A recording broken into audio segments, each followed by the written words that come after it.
নমস্কাৰ বন্ধু বান্ধৱীসকল, আপোনালোকে শুনি আছে ৰঞ্জু হাজৰিকাদেৱৰ উপন্যাস জুলু। 10 নতুনকৈ অহা অফিচাৰ তিনিজন কলৈ গ'ল কৃষ্ণ? বনৰক্ষী এজনক পৰীক্ষিতে সুধিলে। আপোনালোক যোৱাৰ পিছতে তিনিওজন কেনিবা ওলাই গৈছিল। কলৈ গ'ল নাজানো ছাৰ, কৃষ্ণই ক'লে। লগত কোন গৈছে? ধৰ্ম আৰু মহেন্দ্ৰ। বোধহয় তেখেতসকল গাঁৱৰ ফালে গৈছে। সহকাৰী বন বিষয়া প্ৰকাশ চহৰীয়াই পিছফালৰ পৰা মাত লগালে। গাঁৱৰ ফালে? পৰীক্ষিত যেন আচৰিত হ'ল। দুনা একো নকৈ সি নিজৰ বাসগৃহত সোমাই আৰামী চকীখনত বহি জোতাৰ ফিটা খোলাত লাগিল। মল্লিকা আৰু পাৰ্থজিতে ইতিমধ্যে সাজপাৰ সলাই গা পা ধুই ল'লে। পৰীক্ষিতে লগুৱাটোক কিবাকিবি খোৱা বস্তু তৈয়াৰ কৰিবলৈ নিৰ্দেশ দি বাথৰুমত সোমাল। কিছু সময়ৰ পিছতে কনক দাস, গোপাল শৰ্মা আৰু দীননাথ বৰা আহি ওলালহি। পৰীক্ষিতে কিবাকিবি অলপ খাই তেওঁলোকক লগ ধৰিবলৈ ওলাই গ'ল। কি খবৰ দত্ত, কেতিয়া পালেহি? পৰীক্ষিত সোমাই যোৱাৰ লগে লগে কনক দাসে সুধিলে। লগে লগে দেখি মদৰ ফেকেটা ফেকেট গোন্ধ এটা আহি পৰীক্ষিতৰ নাকত লাগিল। সি বাকী দুজনলৈ চাই দেখে যে তিনিওজন নিচাত হালি জালি আছে। আমি অলপ সেই গাঁৱৰ ফালে ফুৰিবলৈ গৈছিলোঁ, গোপাল শৰ্মাই জোৰকৈ হাঁহি এটা মাৰি ক'লে। আপুনি আমাক সহায় কৰক ছাৰী, আঁতৰে আঁতৰে ঘূৰিছে। আমি এনেদৰে সেই মহতৰ বিষয়ে কি তথ্য লিখিম? কনক দাসে পুনৰ মাত লগালে। আপোনালোকে যেতিয়াই যি সহায় বিচাৰে মই সকলো সময়তে সহায় কৰিবলৈ প্ৰস্তুত আছোঁ, কিন্তু মহতৰ ক্ষেত্ৰত আপোনালোকে যি দেখিব তাকে লিখিব। মই দেখুওৱা কথা নিশ্চয় আপোনালোকৰ গ্ৰহণযোগ্য নহ'ব। মহতৰ বিষয়ে ইতিমধ্যে আমি অনেক কথাই গম পাইছোঁ, মাথো সেইখিনি লিপিবদ্ধ কৰিলেই হ'ল, কনক দাসে ক'লে। প্ৰকৃততে মহত বলীয়া।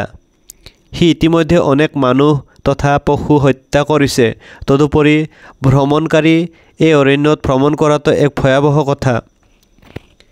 গোপাল শৰ্মাই কথাখিনি কৈ থকা অৱস্থাত ওলটি পৰিবই খুজিছিল দুবাৰমান। টেবুল এখনত ভেজা দিহে কোনোমতে থিয় হৈ আছিল। এইবোৰ তথ্য আপোনালোকে কেতিয়া সংগ্ৰহ কৰিলে? পৰীক্ষিতৰ মুখ খঙত ৰঙা চিঙা পৰিল। আহকচোন আহক, ভিতৰত বহি কথা বতৰা হওঁ ভালদৰে। দীননাথ বৰা আগুৱাই আহি পৰীক্ষিতক হাত এখনত ধৰি ভিতৰলৈ টানিলে। পৰীক্ষিতে হাতখন জোকাৰি দীননাথ বৰাৰ হাতৰ পৰা মুক্ত হৈ খঙেৰে ক'লে, আপোনালোকতো এদিনো জুলুক বিচাৰি অৰণ্যৰ ভিতৰলৈ সোমোৱা নাই?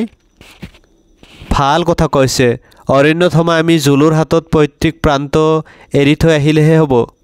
কনক দাসে যেন ভীষণ হাঁহি উঠা কথা এটাহে ক'লে। তিনিওজনে হোৱাই হাঁহিবলৈ ধৰিলে। সেইদিনা দুটা মানুহ অৰণ্যৰ মাজত কোনে মাৰিলে? দীননাথ বৰাই প্ৰশ্ন কৰিলে। তেওঁলোক চোৰাং চিকাৰী আছিল, পৰীক্ষিতে লাহেকৈ ক'লে। চোৰাং চিকাৰী আছিল বুলি প্ৰমাণ কি? অৰণ্যত অনাধিকাৰ প্ৰৱেশ কৰাজনেই চোৰাং চিকাৰী। যিয়ে নহওক তেওঁলোকক আনে হত্যা কৰা নাছিল, জুলুৰ দ্বাৰাই দুয়ো নিহত হৈছে। কিন্তু জুলু বলীয়া নহয়। পৰীক্ষিতে তাত আৰু এটা মুহূৰ্তও পলম নকৰি খঙেৰে আঁতৰি আহিল। নিজে অৰণ্যত প্ৰেমলীলা পাতি অনাই বনাই ফুৰিব আৰু আমাক সহযোগিতা কৰে। সময়েই নাই বেচেৰাৰ। কোনোবা এজনে চিঞৰি চিঞৰি কোৱা পৰীক্ষিতৰ কাণত পৰিল যদিও সি একো নক'লে। মদপীৰ লগত তৰ্ক কৰাটো মূৰ্খামিৰ বাহিৰে আন একো নহয়।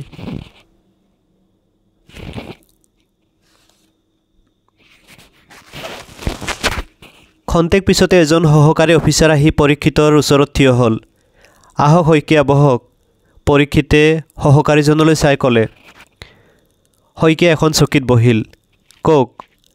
প্ৰশ্নবোধক দৃষ্টিৰে পৰীক্ষিতে শইকীয়াৰ মুখলৈ চালে। ওচৰৰ গাঁওকেইখনৰ মানুহবোৰৰ উৎপাত দিনে দিনে বাঢ়ি গৈছে ছাৰ। এই অৰণ্যখন যে তেওঁলোকৰ সম্পত্তি, এই কথা কেতিয়াৰ পৰা তেওঁলোকে ভাবিবলৈ শিকিব একমাত্ৰ ঈশ্বৰেহে জানে। আকৌ কিবা দুৰ্ঘটনা ঘটিল নেকি? দুৰ্ঘটনাটো প্ৰতি নিশাতে ঘটিয়ে আছে ছাৰ। বাহিৰৰ পৰা অহা চোৰাং চিকাৰীবোৰক এই ওচৰৰ গাঁওবোৰৰ মানুহে সহায় কৰে। তেওঁলোকৰ সহায়তে চিকাৰীয়ে অবাধে চিকাৰ কৰি আছে। অবাধে মানে পৰীক্ষিত যেন আচৰিত হ'ল ভুল নুবুজিব ছাৰ এই অৰণ্যৰ বিশালতালৈ চাই আমাৰ আৰক্ষী তেনে কম তদুপৰি পূৰ্বৰ অফিচাৰৰ দুৰ্বলতাৰ সুযোগ লৈ অৰণ্যত বাৰম্বাৰ প্ৰৱেশ কৰি চোৰাং চিকাৰীবোৰে অৰণ্যৰ তলা নলা সকলো গম পায় আজি অৰণ্যৰ পূবফালৰ আমাৰ নিউ প্লেণ্টেশ্যন কৰা অঞ্চল পাৰ হৈ জাপৰি গাঁও পাইছিলগৈ সেই অংশৰ অনেক মূল্যৱান গছনি ইতিমধ্যে কাটি শেষ কৰিছে অপন্যত খৈৰা আৰু শিশু গছবোৰ দুখ লগাকৈ কোনোবাই কাটি নিছে পৰীক্ষিত খন্তেক চিন্তিত হ'ল আৰু এটা খবৰ আছে ছাৰ শইকীয়াই খুব লাহেকৈ কথাষাৰ ক'লে পৰীক্ষিতে আগ্ৰহেৰে শইকীয়াৰ মুখলৈ চালে সেই ঠাইৰে এটা গাঁতত গড়ৰ জকা এটা দেখি আহিছোঁ বোধহয় 6-7 মাহমান আগতে গড়টোক নিধন কৰা হৈছে খৰ্গটো নাই আপুনি জাপৰি গাঁৱৰ ফৰেষ্ট অফিচত সোমাইছিল পৰীক্ষিতে সুধিলে সোমাইছিলোঁ ছাৰ শৰ্মাক এই বিষয়ে সোধাত তেখেতে আমাক দুখিছে সহস্ৰ চোৰাং চিকাৰীৰ লগত সামান্য কেইজনমান আৰক্ষীৰে যুঁজাৰ সাহস হেনো তেখেতৰ নাই তাত মুঠ 6টা বন্দুক আছে নহয় জানো হয় ছাৰ 6টা বন্দুক থকা সত্ত্বেও তেওঁলোকে চোৰাং চিকাৰীক বাধা দিবলৈ সাহস নকৰে পৰীক্ষিত যেন আচৰিত হ'ল শইকীয়া নীৰৱ হৈ গ'ল ডাক্তৰ জেকিল এণ্ড মিষ্টাৰ হাইডৰ দৰে আজিৰ মানুহৰ চৰিত্ৰ দিনত এক ৰূপ আৰু নিশা এক ৰূপ মানুহে এহাতে বৃক্ষৰোপণ কৰি অভয়াৰণ্য তৈয়াৰ কৰি পশু পক্ষীৰ ধ্বংসৰ কবলৰ পৰা ৰক্ষাৰ ব্যৱস্থা কৰিছে আৰু আনহাতে গছ গছনি কাটি ধ্বংস কৰি হত্যাৰ লালসাত উন্মত্ত হৈ পশু পক্ষী নিধন কৰি মানুহে নিজৰ ধ্বংস নিজে মাতি আনিছে সাময়িক উত্তেজনাৰ বশৱৰ্তী হৈ নিজৰ চখ পূৰাবলৈ মানুহে হত্যা কৰে হৰিণ চৰাই বাঘ আদি প্ৰাণী টকাৰ লোভত হত্যা কৰে গড়ৰ দৰে প্ৰাক ঐতিহাসিক যুগৰ প্ৰাণী এটি গভীৰ হতাশাৰে পৰীক্ষিতে ক'লে কিছু সময় দুয়ো নীৰৱ হৈ বহি ৰ'ল বাৰু শইকীয়া আপুনি জোলৰ বিষয়ে কি অভিমত দিব খোজে কওকচোন পৰীক্ষিতে হঠাৎ শইকীয়াক প্ৰশ্ন কৰিলে জোলৰ কথা মই আগতেও কৈছোঁ ছাৰ বিমল বৰুৱাৰ লগত মোৰ এই বিষয়ে প্ৰায়ে তৰ্কাতৰ্কি হৈছিল জোলক মই আৰু কেইজনমানে বিমল বৰুৱাৰ ষড়যন্ত্ৰৰ পৰা কেনেদৰে ৰক্ষা কৰিছিলোঁ আপুনি ছাৰ মহেন্দ্ৰহঁতক সুধিলে গম পাব আমাৰ তথা জোলৰো ভাগ্য ভাল যে বিমল বৰুৱাৰ ট্ৰেন্সফাৰ হ'ল আৰু আপুনি আহিল কিন্তু জোলক জানো ৰক্ষা কৰিব পাৰিম নিশ্চয় পাৰিম ছাৰ কিন্তু কথাটো ইমান সহজ নহয় শইকীয়া এতিয়া যি তিনিজন লোক জোলৰ বিষয়ে তথ্য সংগ্ৰহ কৰিবলৈ আমাৰ ইয়ালৈ আহিছে তেওঁলোকৰ অভিমত জোলৰ অনুকূলে হ'ব বুলি নাভাবিব আজি তেওঁলোক জোলৰ তথ্য সংগ্ৰহ কৰিবলৈ গাঁৱলৈ গৈছিল হয় ছাৰ মহেন্দ্ৰ আৰু ধৰ্মই এই বিষয়ে আপোনাক একো কোৱা নাইনে সিহঁতক মই এতিয়ালৈকে লগেই পোৱা নাই ৰ'ব ছাৰ মই এতিয়া সিহঁতক মাতি দিছোঁ শইকীয়া বাহিৰলৈ ওলাই গ'ল কিছু সময়ৰ পিছতে ধৰ্ম আৰু মহেন্দ্ৰৰ সৈতে শইকীয়া পুনৰ সোমাই আহিল মহেন্দ্ৰ আজি তোমালোক ক'লৈ গৈছিলা পৰীক্ষিতে সুধিলে ছাৰ সেই অফিচাৰ তিনিজনে আমাক বালিগাঁৱলৈ লৈ গৈছিল মহেন্দ্ৰই উত্তৰ দিলে তেওঁলোকে বালিগাঁও কেনেকৈ চিনি পালে নহয় ছাৰ অৰণ্য পাৰ হৈ বালিগাঁৱৰ ৰাস্তাত উঠোতে সেই গাঁৱৰ হিতৰাম গাঁওবুঢ়াৰ পুতেক ঘনশ্যামক লগ পাওঁ সিয়ে আটাইকে সিহঁতৰ গাঁৱৰ কথা কৈ লৈ যায় বোধহয় ঘনশ্যামক আমাৰ এই অফিচাৰ কেইজনে আগতে লগ পাইছিল আৰু চিনা পৰিচয় আছিল মহেন্দ্ৰ ক'লে ঘনশ্যাম কোন কি কৰে পৰীক্ষিতে সুধিলে আপুনি তাক দেখিছে ছাৰ আপোনাৰ লগত চিনাকি হ'বলৈ সি কেইবাবাৰো আহিছিল ধৰ্মই এইবাৰ মাত লগালে মোৰ মনত পৰা নাই পৰীক্ষিতে ক'লে বৰ বেয়া মানুহ এবাৰ গড় মৰাৰ অপৰাধত জেল খাটি আহিছে চোৰাং চিকাৰীবোৰ আহিলে ঘনশ্যামৰ দিহা পৰামৰ্শ বা সহায় লৈহে অৰণ্যত সোমায় নিজে এজন কুখ্যাত চোৰাং চিকাৰী চৰকাৰে তেওঁৰ বন্দুক ৰাইফল বাজেয়াপ্ত কৰা নাই কৰিছে এতিয়াও তাৰ হাতত দুটামান লাইচেন্সবিহীন বন্দুক আছে এওঁলোক ঘনশ্যামৰ ঘৰলৈ যোৱাৰ কাৰণ কি নাজানো ছাৰ, গোটেই দিনটোৱে ঘৰৰ ভিতৰত হৈ হাল্লা কৰি আছিল। লগত বাহিৰৰ আৰু কেইবাজনো মানুহ আছিল, ধৰ্মই ক'লে। মদো খাইছিল। হয় ছাৰ, মহেন্দ্ৰই হাঁহি ক'লে। তোমালোকে খোৱা নাছিলা? দিয়া হ'লে খালোহেঁতেন, লাজকৈ ধৰ্মই ক'লে। পৰীক্ষিতে শইকীয়ালৈ চাই হাঁহিলে। তোমালোকৰ লগত ঘনশ্যামে কি কথা পাতিছিল নোকোৱা কিয়? শইকীয়াই মহেন্দ্ৰ আৰু ধৰ্মক উদ্দেশ্যি ক'লে। কি কৈছিল? পৰীক্ষিতে আগ্ৰহেৰে সুধিলে। আপুনি মদ খায় নে নাখায় সুধিছিল। বাহিৰৰ পৰা কোনোবা চিকাৰী গ'লে আপুনি সহযোগ কৰে নে নকৰে এইবোৰকে সুধিছিল, মহেন্দ্ৰই ক'লে। পৰীক্ষিতে শইকীয়ালৈ চালে। জুলুৰ বিষয়ে তথ্য সংগ্ৰহ কৰিবলৈ অহা এই অফিচাৰকেইজন বৰ ভাল মানুহ নহয় যেন অনুমান হয় ছাৰ, আৰু তেওঁলোকে ঘনশ্যামক বোধহয় আগৰে পৰাই চিনি পায়, শইকীয়াই ক'লে। মই নতুন মানুহ, এই অৰণ্যখনকে এতিয়ালৈকে সম্পূৰ্ণ দেখা নাই। ওচৰৰ গাঁওবোৰৰ কথা বাদে এই গাঁওবোৰৰ কোন মানুহ কেনেকুৱা সেই বিষয়ে জানিবলৈ মোৰ অনেক দিন লাগিব। পৰাপক্ষত এনেধৰণৰ মানুহৰ পৰা আঁতৰত থকাই ভাল।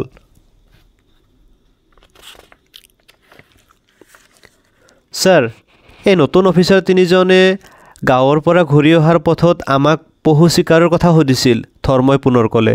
পহু চিকাৰৰ কথা? পৰীক্ষিত যেন আচৰিত হ'ল। সপ্তাহত আমি পহুৰ মাংস কেইদিন খাওঁ? চিকাৰীৰ লগত আপুনি পহু চিকাৰলৈ যায় নে নেযায়? নে আপুনি অকলে চিকাৰলৈ যায় ইত্যাদি আজে বাজে প্ৰশ্ন কৰিছিল। পৰীক্ষিতে কোনো উত্তৰ নিদিলে। এনেতে অফিচৰ ভিতৰলৈ পাৰ্থজিৎ সোমাই অহাত আটায়ে পাৰ্থজিতৰ মুখলৈ চালে। বাৰু, তোমালোক যোৱা এতিয়া। দুনাই তেওঁলোকে ক'ৰবালৈ যাবলৈ তোমালোকক লগ ল'লে আৰু মোৰ অনুমতি নোলোৱাকৈ নাযাবা। সকলোকে কৈ দিবা, পৰীক্ষিতে মহেন্দ্ৰ আৰু ধৰ্মক উদ্দেশ্যি ক'লে। বাৰু ছাৰ, মহেন্দ্ৰ আৰু ধৰ্ম ওলাই গ'ল। শইকীয়া আঁতৰ হ'ল। কি হ'ল? ৰাতি আহি তই দেখোন অফিচত বহিলি, পাৰ্থজিতে পৰীক্ষিতৰ সন্মুখৰ চকীখনত বহি সুধিলে। দিনটোৰ খা খবৰ ল'লোঁ, হাঁহি এটা মাৰি পৰীক্ষিতে ক'লে। ভাগৰ লগা নাই? ভাগৰ? পুনৰ হাঁহিলে পৰীক্ষিতে।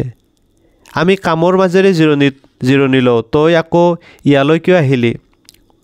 তোৰ কামত অসুবিধা হৈছে? খাই বৈ জিৰণি ল'ব লাগে। মোৰ কি অসুবিধা হ'ব? পৰীক্ষিত বহাৰ পৰা উঠিল। পাৰ্থজিতে প্ৰশ্নবোধক দৃষ্টিৰে পৰীক্ষিতৰ মুখলৈ চালে। বল, অলপ টুৰিষ্ট লজ কেইটা চাই আহোঁ, পৰীক্ষিতে ক'লে। দুয়ো ওলাই গ'ল টুৰিষ্ট লজৰ ফালে। তোৰ মনটো হঠাৎ মৰি গ'ল কিয়? পাৰ্থজিতে পৰীক্ষিতৰ মুখলৈ চাই সুধিলে। ক'ত মৰা দেখিলি? দিনটো ঘূৰি ফুৰাৰ কাৰণে ভাগৰ লাগিছেতো, সেই অলপ নিস্তেজ দেখিছ। এইবুলি পৰীক্ষিতে কথা পৰিৱৰ্তন কৰি নতুনকৈ তৈয়াৰ হোৱা টুৰিষ্ট লজবোৰ দেখুৱাই ক'লে। এই বছৰতে এই ঘৰবোৰৰ নিৰ্মাণ কাৰ্য শেষ হ'ব। অন্ততঃ এই অৰণ্যৰ এক ডাঙৰ অভাৱ দূৰ হ'ব। থকা মেলাৰ অসুবিধাৰ কাৰণে দূৰ দূৰণিৰ ভ্ৰমণকাৰীৰ উপস্থিতি ইয়াত বৰ কম। তদুপৰি ইয়াত দুখন হোটেলো তৈয়াৰ হৈ আছে। এতিয়া ইয়াত কোনোবা ভ্ৰমণকাৰী আহি আছেহি নেকি? পাৰ্থজিতে সুধিলে। নাই, আহিলেও চহৰত থকা টুৰিষ্ট লজত থাকে। কোন মাহত এই অৰণ্যলৈ বেছি ভ্ৰমণকাৰী আহে? ছেপ্টেম্বৰ মাহৰ পৰাই ভ্ৰমণকাৰী আহিবলৈ আৰম্ভ কৰে যদিও ফেব্ৰুৱাৰী মাৰ্চ মাহত আটাইতকৈ বেছি হয়। টুৰিষ্ট লজবোৰৰ বাহিৰে বাহিৰে চাৰিওফালে এপাক ঘূৰাৰ পিছত দুয়ো উভতিল। মল্লিকাই বাহিৰৰ বাৰাণ্ডাতে বহি দুয়োৰে বাবে অপেক্ষা কৰি আছিল। দুয়ো গৈ ওচৰ চপাৰ লগে লগে মল্লিকা বহাৰ পৰা উঠিল। ইয়াত অকলে কি কৰি আছা মল্লি? পৰীক্ষিতে সুধিলে। আপোনালোকৰ বাবে অপেক্ষা কৰি আছোঁ। এই নিশাও আপোনাৰ কাম থাকে নেকি? মল্লিকাই পৰীক্ষিতক উদ্দেশ্যি সুধিলে। বাৰু, নিৰ্মলৰ ভাত হ'লনে নাই? পৰীক্ষিতে ওলোটাই প্ৰশ্ন কৰিলে। তাৰ ভাত কেতিয়াবাই হ'ল, আপোনালোকৰ বাবে অপেক্ষা কৰি আছে। নিৰ্মল? পৰীক্ষিতে ভিতৰলৈ সোমাই গৈ চিঞৰিলে। ছাৰ, নিৰ্মল ওলাই আহিল। ভাত ৰেডি? হয় ছাৰ। বাঢ় তেন্তে। মল্লিকায়ো পৰীক্ষিতৰ আকস্মিক মনৰ পৰিৱৰ্তন লক্ষ্য কৰিলে। দিনত আনন্দৰ মাজেৰে চিঞৰি বাখৰি একেলগে ঘূৰি ফুৰা পৰীক্ষিত হঠাৎ এনেদৰে গম্ভীৰ হৈ যোৱা দেখি মল্লিকা আচৰিত হ'ল। খাবলৈ বহি মল্লিকাই একেথৰে পৰীক্ষিতৰ মুখলৈ চাই থকা দেখি পৰীক্ষিতে ম্লান হাঁহি এটা মাৰি মল্লিকালৈ চাই ক'লে, মোৰ মুখলৈ কি চাই আছা মলি, ভাত খোৱা। আপুনি হঠাৎ গম্ভীৰ হৈ গ'ল কাৰণ কি? ককায়েক ভনীয়েকৰ দেখিছ একেটাই প্ৰশ্ন। মোৰ একো হোৱা নাই, খুব ভাগৰ লাগিছে সেইকাৰণে। পৰীক্ষিতে জোৰ কৰি হাঁহিবলৈ চেষ্টা কৰিলে। দুপৰৰ সূৰ্যৰ চানিত ইস্পাতৰ দৰে তপ্ত ৰশ্মি অপৰাহ্নত ম্লান হৈ আহে। তই তাকো নাজাননে মলি? পাৰ্থজিতে বিদ্ৰূপ কৰি ক'লে। পৰীক্ষিতে পাৰ্থজিতলৈ চাই সামান্য হাঁহিলে। জুলুৰ কিবা বিপদৰ আশংকা কৰিছে নেকি? মল্লিকাৰ প্ৰশ্নত পৰীক্ষিত হতবাক হৈ খন্তেকপৰ মল্লিকাৰ মুখলৈ একেথৰে চাই ৰ'ল। তই ঠিক বেমাৰটো ধৰা পেলাইছ মলি, পাৰ্থজিতে চিঞৰি উঠিল। পৰীক্ষিতে একো নকৈ তলমূৰকৈ ভাত খাবলৈ ধৰিলে। কি হৈছে বুজাই ক পৰীক্ষিত, পাৰ্থজিতে ব্যগ্ৰতাৰে সুধিলে। আমাৰ এই ক্ষণভংগুৰ জীৱনটোৰ বাবে যেনেদৰে আমি সদায় সন্তুষ্ট আৰু সতৰ্ক হৈ থাকোঁ, সেইদৰে পশু পক্ষী আদি সকলো ধৰণৰ প্ৰাণীয়ে নিজৰ জীৱনটোৰ বাবে সদায় সন্ত্ৰস্ত আৰু সতৰ্ক। অৱশ্যম্ভাৱী মৃত্যুৰ প্ৰতি প্ৰত্যেকেই ক্ষণে ক্ষণে ঘূৰি চাবলগীয়া হয়। জুলু নিশ্চয় ইয়াৰ ব্যতিক্ৰম নহয়। প্ৰতিদিন সূৰ্য উদয়ৰ পৰা সূৰ্য অস্ত পৰ্যন্ত মৃত্যুৰ কবলৰ পৰা আত্মৰক্ষা কৰি সি অতিশয় ক্লান্ত হৈ পৰিছে। কিন্তু এনেকৈ আৰু কিমান দিন? এদিন হাৰিব নোৱাৰিব, ধৰা দিবই লাগিব সি। মই তোৰ কথাবোৰ নুবুজিলোঁ পৰীক্ষিত। অৰণ্যত এক নতুন ষড়যন্ত্ৰ হৈছে, সংক্ষেপে ক'লে। ষড়যন্ত্ৰ? মল্লিকা আৰু পাৰ্থজিতে একেলগে উচ্চাৰণ কৰিলে। জুলুক হত্যা কৰাৰ ষড়যন্ত্ৰ। লগে লগে পৰীক্ষিত খোৱা এৰি উঠি গ'ল।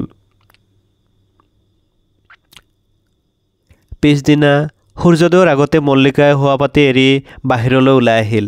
পৰীক্ষিত আৰু পাৰ্থজিত তেতিয়াও টোপনিত। বহু নিশালৈকে দুয়ো কিবাকিবি কথা পাতি থকা মল্লিকাই গম পায়। তাই টোপনি যোৱাৰ পিছতো হয়তো দুয়ো বহু পৰলৈকে কথা পাতি আছিল। মল্লিকাই লগোৱা নিৰ্মল হোৱা কোঠাটোলৈ চালে। সিও গভীৰ টোপনিত। কোঠাৰ ভিতৰৰ পৰা তাৰ নাকৰ ঘটঘটনিৰ শব্দ স্পষ্ট হৈ বাহিৰলৈ ভাহি আহিছিল।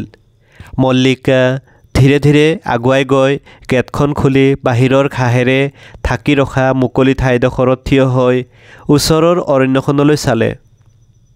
শূন্য অন্ধকাৰ অৰণ্য, যেন ক'তো একো নাই।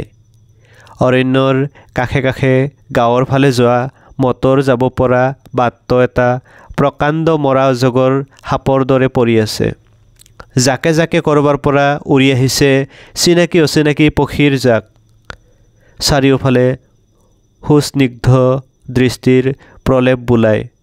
উজ্জ্বল আকাশৰ নিবিড় নীলিমাত গহীন বনৰ ঘন শ্যামলিমাত মগ্ন হয়। নিবিড় অৰণ্যৰ মাজৰ ভয়াৱহ অন্ধকাৰ এতিয়াও আঁতৰ হোৱা নাই। কিন্তু ইতিমধ্যে অৰণ্য সজীৱ হৈ পৰিছে, প্ৰাণময়, চঞ্চল, মুখৰ। গছে গছে ডালে ডালে বিচিত্ৰ ৰঙৰ পক্ষীৰ সুমধুৰ কাকলি। পাতে পাতে বতাহে মৰ্মৰ ধ্বনি তুলিছে। বনৰ পশু আচম্বিতে ক'ৰবাত লৰা ঢপৰা কৰে। দূৰলৈ গৈ উচ্চ ৰব তোলে বনস্থল কঁপি উঠে। প্ৰতিক্ষণে জিলিৰ বৰ দীঘলীয়া সকম্পন গুঞ্জৰণ। প্ৰাণচঞ্চল বনানী, প্ৰফুল্ল সজীৱতা। স্তব্ধ হৈ দৃষ্টি নিক্ষেপ কৰে মল্লিকাই দূৰলৈ, কাণ পাতি শুনে। হঠাৎ উচপ খাই উঠে মল্লিকা। অৰণ্যৰ গভীৰ নিস্তব্ধতা ভেদ কৰি এক অচিন বন্য পশুৰ আৰ্তৰৱ ভাহি আহে। কাণ পাতি শুনে মল্লিকাই। সেই চিঞৰৰ প্ৰতিধ্বনি উঠে। ক্ৰমে কাষৰ পৰা দূৰলৈ শব্দ আঁতৰি যাব লাগিছে। ক্ষীণৰ পৰা ক্ষীণতৰ হৈ শব্দ মিলি যায়। তথাপিও বহু সময় ধৰি তাৰ অনুৰণ বাজি থাকে, যেন সুপ্ত বনানীৰ আচম্বিত টোপনি ভঙাৰ পিছত সহজে তন্দ্ৰা আৰু আহিব নোখোজে।